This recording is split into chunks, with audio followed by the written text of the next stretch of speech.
हाँ बच्चों, हम लोगों ने पिछले सेशन में हाइपरबोला के बारे में पढ़ा था कि हाइपरबोला ऐसे पॉइंट्स का लोकस है जिनका किसी दो फिक्स्ड पॉइंट से जो डिस्टेंस होता है उसका डिफरेंस एक कांस्टेंट होता है। जैसे कि मैंने P1 पॉइंट लिया था, तो P1 से ये दोनों fixed point F1 and F2, तो P1 से F1 का डिस्टेंस और P1 से F2 का डिस्टेंस, और इनमें से जो ज्यादा होगा P1 F2 is greater than P1 F1, तो हम कह सकते हैं P1 F2 minus P1 F1 ये वैल्यू एक कांस्टेंट या फिक्स्ड होती है।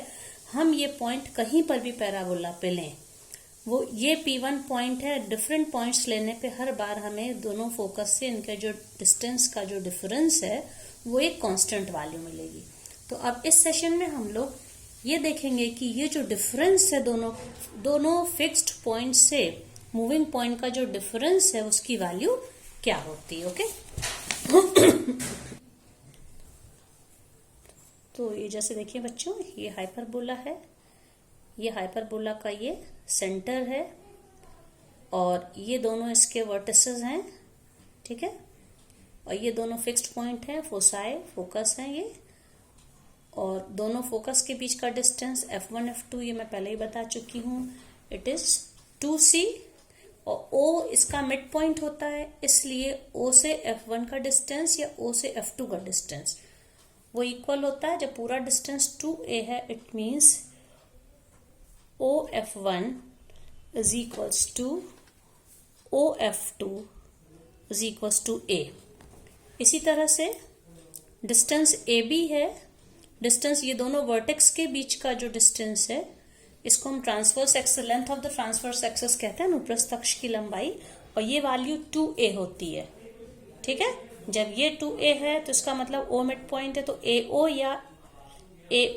या OB ये क्या हो जाएगा, सॉरी ये डिस्टेंस बच्चों C है, फोकस के बीच का डिस्टेंस C था, OA या OB कितना होता है, A होता है, ठीक है। अब ये जो हाइपरबोला की डेफिनेशन है, जो हम मूविंग पॉइंट का दोनों फिक्स्ड पॉइंट से डिफरेंस लेते हैं, तो हम यहाँ मान लेते हैं कि पॉइंट P को अगर हम B पे ले जाएं ठीक है, पॉइंट P को अगर हम B पे ले गए तो B से दोनों फिक्स्ड पॉइंट का जो डिस्टेंस है उसका सम, तो B से F2 का डिस्टेंस और B से F1 का डिस्टेंस, और ये क्लियर है कि BF1 is greater than BF2, ये वैल्यू ज्यादा है, तो हम कह सकते हैं BF1 माइनस BF2 ये वैल्यू ये कांस्टेंट होगा। इसी तरह से फिक्स्ड पॉइंट P को मान लीजिए हम A पे ले जाते हैं, तो A से दोनों मूविंग फिक्स्ड पॉइंट का मूविंग पॉइंट A का पॉइंट P को हम A पे ले आए, तो इससे दोनों फिक्स्ड पॉइंट का डिस्टेंस, दोनों फोकस के बीच का डिस्टेंस क्या हो जाएगा, AF1 और AF2। क्लियरली AF2 ज्यादा है, तो जो डिफरेंस होगा AF2 माइनस AF1। ये तो हाइपरबोला की डेफिनेशन है, कहीं पर भी पॉइंट ले जाए दोनों फिक्स्ड पॉइंट से जो डिस्टेंस का डिफरेंस है वो सेम होगा। ओके, अब इसमें देखिए हम BF1 को क्या लिख सकते हैं, BF1 क्या हो जाएगा, F1 से B तक का जो डिस्टेंस है ये होगा F1A प्लस AB, ये पूरा डिस्टेंस है, so this distance plus this distance, तो हम इसको क्या लिख सकते हैं, F1A प्लस AB, और BF2 हमने कॉपी कर लिया। ओके, और यहाँ पे AF2 जो डिस्टेंस है उसी तरह से AF2 डिस्टेंस को हम लोग दो पार्ट्स में तोड़ सकते हैं, AB प्लस BF2। AF2 को क्या लिखेंगे, AB प्लस BF2 और माइनस AF1 है ये, इसको हम लोग कॉपी करेंगे, ठीक है। तो अब इसको आप देखिए, जब हम लोग इसको सॉल्व करेंगे तो ये AB और AB ये कैंसिल हो गया, F1A और यहाँ से F1A या AF1 दोनों सेम है, तो हम इसको उठा के इधर ले आएंगे, तो F1A प्लस AF1 को हम F1A लिख सकते हैं इज इक्वल्स टू BF2, और ये माइनस BF2 उधर जाके प्लस BF2 हो गया। ओके, तो आप देखिए यहाँ पे 2 बार F1A 2 बार BF2 है, इसका मतलब twice of F1A is equals to twice of BF2, तो ये 2 और 2 कैंसिल हो गया, इसका मतलब क्या हो गया, F1A is equals to BF2। अब आप फिगर में देखिए ये कौन सा डिस्टेंस है, F1A मतलब वर्टेक्स से फोकस तक का डिस्टेंस, ये डिस्टेंस और इस वर्टेक्स से इस फोकस तक का डिस्टेंस ये दोनों सेम है।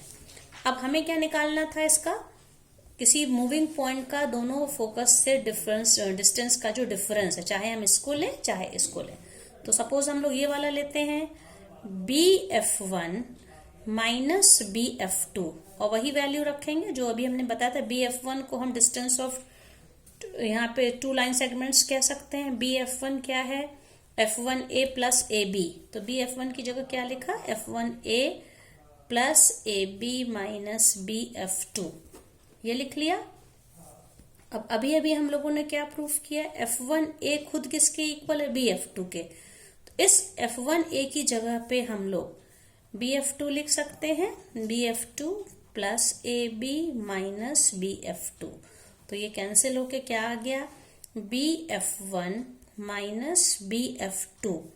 किसी भी पॉइंट, मूविंग पॉइंट से दोनों फोकस का जो डिस्टेंस का जो डिफरेंस है, ये किसके इक्वल आ गया, AB के। और AB है क्या, AB है दोनों वर्टेक्स, हाइपरबोला के दोनों वर्टेक्स के बीच का डिस्टेंस, जिसको हम लोग कहते हैं length of the transverse axis. इसके अनुप्रस्थ अक्ष की लंबाई होती है जो कि 2a होती है। तो इस तरह से हम लोग ये फॉर्मूले के फॉर्म में कह सकते हैं कि हाइपरबोला के किसी भी पॉइंट से, कहीं पर भी वो पॉइंट हो, उसका दोनों फोकस से डिस्टेंस लें और उसका डिफरेंस निकालें, वो हमेशा 2a होगा। ठीक इसी तरह बच्चों आपको याद होगा एलिप्स के केस में भी था। एलिप्स में भी हम लोग, ये मान लीजिए इसके 2 फोकस हैं, तो किसी भी पॉइंट से हम लोग इसके दोनों फोकस के बीच का जो डिस्टेंस हम लोग निकालते थे वो हमेशा फिक्स्ड था। Sum of the distance that is PF1 plus PF2 constant होता था, वो भी 2a मतलब कि लेंथ ऑफ मेजर एक्सिस के इक्वल था।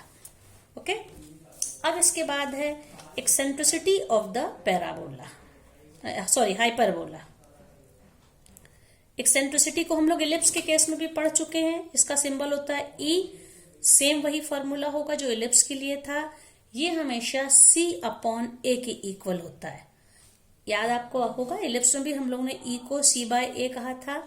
अब इसमें देखिए C और A में, हाइपरबोला के केस में C होता है वर्टेक्स, यहाँ इसका जो वर्टेक्स कह रहे हैं, इसका जो सेंटर ऑफ द हाइपरबोला से फोकस तक का डिस्टेंस OF2, और A क्या है, यहां से सेंटर ऑफ द हाइपरबोला से इसके एक किसी वर्टेक्स का, ये फिक्स्ड फोकस से डिस्टेंस था, ये वैल्यू C है, ओके, और ये वैल्यू है A, यहां से यहां तक की। तो इस डायग्राम से क्लियर है कि हाइपरबोला के केस में C is always greater than A।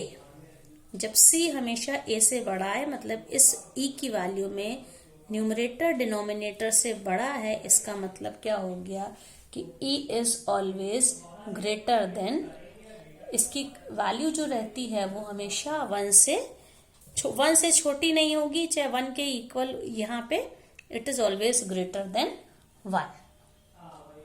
कभी भी एक केस, स्पेशल केस में अगर C A के इक्वल हो जाए, उस केस में भी ये क्या हो जाएगा, या तो ये 1 के इक्वल होगी या 1 से बड़ी होगी। अब आप देखिए इलिप्स के केस में क्या था बच्चों, इलिप्स के केस में ये जो डिस्टेंस था ये 2a था और फोकस का डिस्टेंस क्या था, ये। तो इलिप्स के केस में क्या था, हमेशा C was less than a in the case of ellipse I am saying। तो यहाँ पे जो एक्सेंट्रिसिटी थी C/A थी, या यहाँ पे आप देखिए न्यूमरेटर हमेशा डिनोमिनेटर से छोटा रहेगा। स्पेशल केस में अगर इक्वल भी हो गया तो 1 को एक्सीड नहीं करेगा। इसका मतलब था इस केस में E is always less than और इक्वल टू 1। 1 से हमेशा छोटा होता है, ये इसमें E हमेशा 1 से बड़ा होता है हाइपरबोला के केस।